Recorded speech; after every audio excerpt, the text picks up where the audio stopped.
intermediate lesson.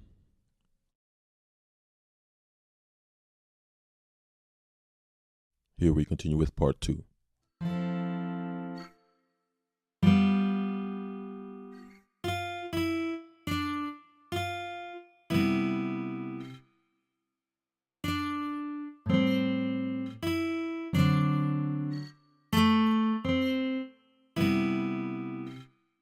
Let's take a look at the chords used here in this second part of the song. This is our number 3 F major chord, and it's on the 8th fret. And this is how we learned it originally, the number 3 C major chord, which is on the 3rd fret. Now if we slide it up to the 8th fret, we get the chord that we want in the key of F.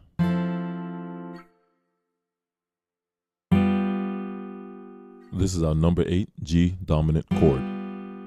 It is on the 3rd fret. Now remember, we learned it originally in the key of C, which is on the 8th fret. We slide it back 5 frets and we come to the key of G, which is what we want.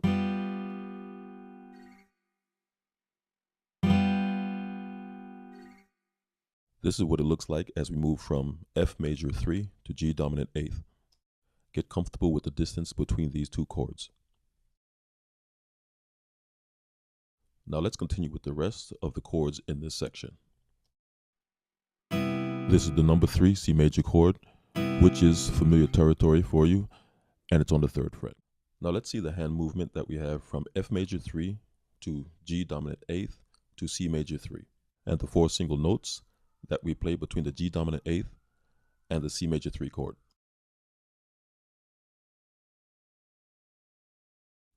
Once we arrive at the G dominant 8th chord, the hand remains in place to allow us to play those 4 notes, and then we land on the C major 3 chord. Now let's move on to our last section. This is the number 3 A minor chord, and it's special because it's a bar chord, meaning that one finger covers multiple strings. We'll learn much more about this. This is the number 1 D dominant chord, and it's on the 3rd fret. We've already learned this in C, which is on the 1st fret. We simply slide it back up 2 frets, and we come to the key that we wish to play.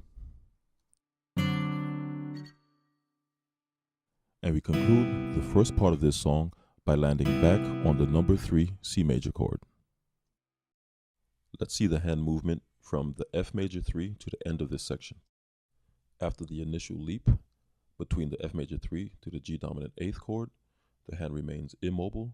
We play 4 notes, and then we land on the C major 3 chord. After that, we have 1 more note. We land on the A minor chord, another note. We come to the D dominant chord, another 2 notes, and then we end on a C major 3 chord. Now it's time to review the chords in this song. The number 3 F major chord. The number 8 G dominant chord.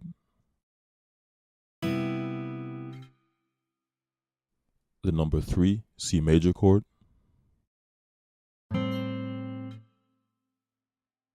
The number 3 A minor chord using the bar chord fingering, which I recommend for reasons that we will see in later lessons. The number 1 D dominant chord. And finally, we come back to the number 3 C major chord.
more information on anything we just covered or for any of the other lessons, go to frankiethegenius.com, where you'll find lessons, books, films, CDs, and much more.